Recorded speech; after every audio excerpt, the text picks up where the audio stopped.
I used to work every single night. Kids in bed by 8 p.m., laptop open by 8:15, work until 10, 11, sometimes midnight or later, then do it all again the next day. Weekends? Those were just days without childcare where I still worked around nap time and putting together Legos and after bedtime. I told myself it was only temporary. Just until I hit this revenue point, just until I got through this next launch or this new offer, just until things settled down. Spoiler alert, they never settled down. And one night at the dinner table, my daughter asked my husband a question that broke me. Dad, why is mom always working? She was 10 years old and she was right. I wasn't even in the room. I was in the office again. I had walked back from answering a client call and I heard her tell my husband. And I just sat with that. My 10-year-old noticed and she was asking her dad because I wasn't even available to ask. That was my wake-up call. And today I'm going to tell you exactly how I stopped working nights and weekends and how you can too. Not by working faster, not by being more productive, by changing something most people never think to change. I'm Lauren Apple and I help CEO parents build businesses that give them both profit and presence because you shouldn't have to choose. So let's get into it. First, let me tell you why the obvious advice doesn't work, especially for CEO parents. You've probably heard all of it before. Actually, you've probably tried to implement it. Set better boundaries. Be more disciplined. Just stop working at 5 p.m. Just don't do it. Say no. Batch your tasks. Use time blocking. Wake up at 4 a.m. and have this incredible morning routine. All great in theory. All useless if your business is designed to require nights and weekends. Let me say that again. If your business is designed to require nights and weekends, no amount of discipline is going to fix it. You're not lacking willpower. You're not bad at time management. Your business model is actually broken. Here's what I mean. Most CEO parents have accidentally built businesses that can only function if they work constantly. They didn't do it on purpose. In fact, they started their business so they could be home on nights and weekends, but it happened slowly. You said yes to a client who needed evening calls because you wanted the revenue or they were on a different time zone. You needed the income. You said yes to a project that required weekend work because it was a great opportunity and could open so many doors. You said yes to being available whenever because that's how you got clients in the first place. And slowly, your business came to expect that from you. Your clients expect quick responses at 9 p.m. Your projects expect a weekend availability. Your revenue depends on you always being on. And now you are completely trapped. Not because you're doing anything wrong, because you accidentally built a trap. So the solution isn't to try harder to escape the trap. If you know anything about traps, that actually gets you stuck further. The solution is to rebuild the trap into something that doesn't require you to be there all the time. This is what I call business model realignment. And it's the only thing that actually works. Let me walk you through the 5 shifts I made to stop working nights and weekends. Shift number 1, I got honest about why I was working those hours. This is the uncomfortable one. Before I could fix it, I had to understand it. And when I got really honest, there were 3 reasons I was working nights and weekends. Reason 1, my business actually required it. Some of the work genuinely couldn't happen during the day. Client calls with people in different time zones. Tasks I couldn't do while also watching kids. Admin work I kept pushing off. This was real and it needed a structural fix. Reason 2, I was inefficient during the day. This one kind of hurt to admit. But when I tracked my time, I was spending way too much of my work hours on stuff that wasn't actually work. Scrolling, context switching, meetings that could have been emails. I wasn't using my work time well, so I needed more time to get everything done. That needed a different fix. Reason 3, I felt guilty when I wasn't working. I hear this one all the time. This was the sneaky one. Even when the work was done, I felt like I should be working, like resting was lazy, like a good business owner would be doing more, hustling harder. So I'd open my laptop just to check things, look at things, do something. That wasn't a business problem. That was a me problem. Here's why this matters. Each reason requires a different solution. If your business actually requires nights and weekends, you need to redesign the business. If you're inefficient during the day, you need to fix your systems. If you feel guilty not working, you need to address the mindset. Most people try to solve all 3 with better boundaries. That's why it doesn't work. So step 1 is to get honest about which reasons apply to you. Now shift step number 2. I redesigned my offers to not require my constant presence. This was the big structural change. I looked at my business model and I asked, what here requires me to be available at all hours? And I found some things. I had clients who could message me anytime and expected quick responses. I had projects where I was the only one who could do certain tasks.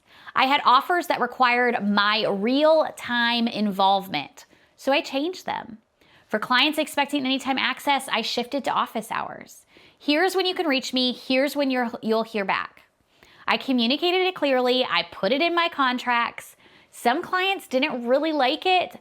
That was okay, but most of them, they could care less. For projects requiring my constant involvement, I systematized and delegated. I documented processes so someone else could handle things. I hired help for the tasks that didn't need to be me. I found specialists for the tasks that no one else on my team could currently do. I stopped being the bottleneck. For offers requiring real-time involvement, I restructured them. Instead of ongoing availability, I moved to containers, specific calls at specific times, async support through Voxer with clear response windows or through Slack, deliverables instead of access. This didn't happen overnight. It took me about 90 days to fully redesign my business model. But once I did, my business no longer needed nights and weekends. The structure had changed. Shift number 3, I started working around my kids' schedule instead of against it. This one was a game changer for me as a mom of 5. Instead of trying to cram all my work into traditional work hours and then being resentful that it bled into evenings, I got really creative. I started using the pockets of time that already existed in my life. Here's what that looks like for me now. When my kids are at practices, I'm in the car working. I schedule focused work for that time. The stuff that requires a concentration and creativity. I'm not sitting there scrolling my phone, I'm actually getting real work done. And because I use that time well, I can take an afternoon off when I want to. I get to have random lunch with my kids at school. I can be flexible in ways I never could when I was trying to fit everything into a rigid schedule. Every Wednesday night, my teenagers go to youth group. Instead of sitting at home waiting, I go to Chick-fil-A down the road and work. I love this time. It's when I get all my creative, hands-on, focused work done each week. And then I get to be the one who picks up my kids from youth group. I get to have the conversation about what they talked about what they learned, about what they experienced while they were there. That wouldn't happen if I was working traditional hours and then scrambling at night. It happens because I built my schedule around my life instead of the other way around. The point isn't to work less. The point is to work at times that make sense for your life so you can be present when it matters. Shift number 4, I protected my boundaries with systems, not willpower. Willpower is finite. If I have to decide every night not to work, eventually I'll make the wrong decision. I'll be tired, I'll be stressed, I'll tell myself just this once. So I stopped relying on decisions. I built systems that made the right choice easier. Here's what that looks like for me. Now, I do have work apps on my phone, okay? I don't not choose to have them on my phone like some people do. I know some people say to delete them entirely. That doesn't work for me. But honestly, having them gives me flexibility to work around my kids and having to pick up kids from school and having to respond to things from the car. I can respond to something quick while I'm waiting in the pickup line. I can check on a client thing during a gap in my day. That flexibility is part of how I work around my kids' schedule. But, and this is key, I put my phone away when I'm present with family. It goes in another room. It goes in my bag. It's not in my hand. I'm not checking it during dinner or during conversations or during quality time. There are also apps now that will lock your work apps during certain hours. I haven't used these, but I know people who swear by them. You log into it and it only allows you to use certain things so that you are not distracted. So even when you're tempted, you literally can't access them. That's a system. That removes the decision. The point is, find what works for you. And it's not always going to be the first thing you try. Maybe that's deleting apps entirely. Maybe it's deleting them every single night. I know somebody who does this. At the end of the day, they just delete all those apps and then they reinstall them in the morning. Maybe that's using a lock app. Maybe that's just putting your phone in a drawer or a lock box.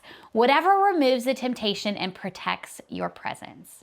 I also have an EA who protects my calendar. At the time, this was a female EA. Now I have a male EA, but the principle is the same. My EA knows my boundaries. He doesn't schedule calls at 4:30, even if a client asks nicely.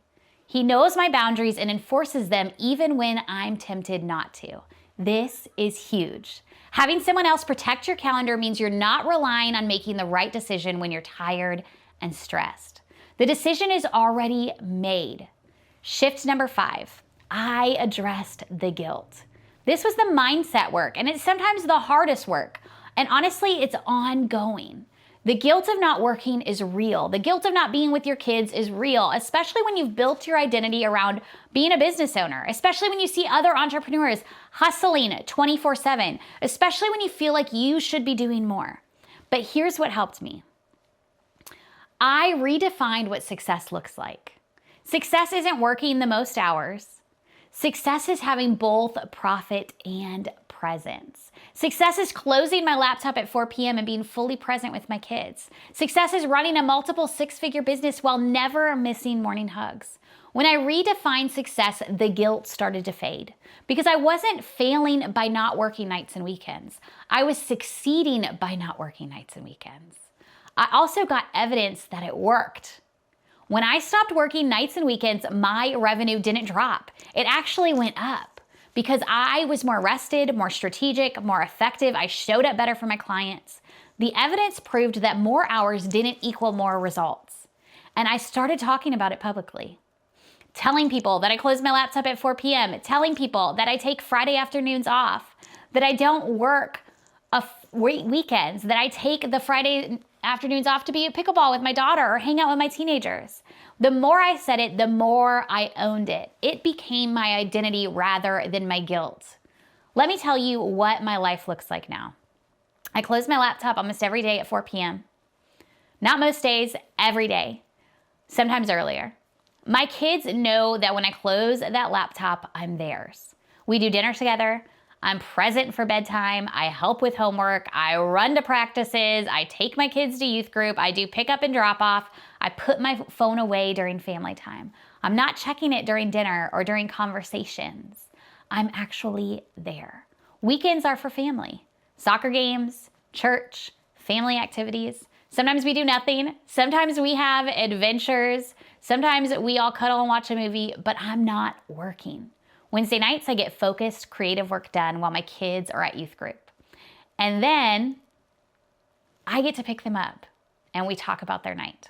And Fridays afternoon, I have pickleball with my 13-year-old daughter, or I watch TV shows with my 15-year-old son every single Friday. It's non-negotiable.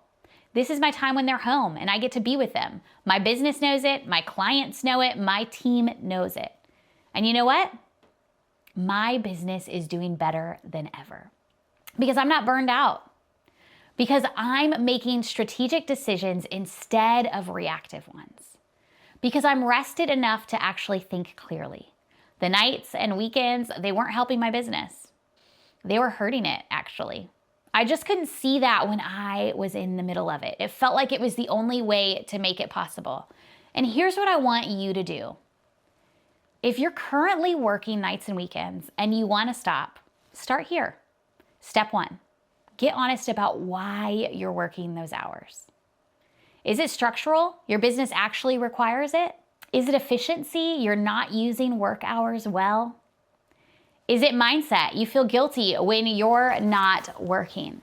Probably some combination of all three. Step 2, look at your life and find the pockets of time you could use better. When are your kids' activities? When are they at activities? When are there natural gaps in your schedule? How could you work with your life instead of against it? Step 3, pick one thing to change this week. Only one. Fight the temptation to pick 5. Maybe it's putting your phone in a drawer during dinner. Maybe it's actually sitting down and having dinner with your family. Maybe it's blocking focus time during your kids' practice. Maybe it's setting one hard boundary with a client. Just one thing. Start there. Step 4, get support if you need it. This is hard to do alone. It's really hard. You're too close to your own business to see what needs to change, to see the possibilities, to see the opportunities. You need someone to ask the questions you're not asking yourself. That's what coaching is for. Anytime I've invested in coaching, my business has skyrocketed. My life has changed. And if you want help redesigning your business so it doesn't require nights and weekends, that's exactly what I do. We look at your business model, we identify what needs to change, we create a plan to get your time back without sacrificing your revenue.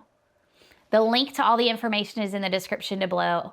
I would love to partner with you to find more profit and presence in your life and your business. If you want more content like this, or real strategies for CEO parents who want profit and presence, I send frameworks like this to my email list every single week. Link for that is also in the description below. You don't have to work all the time.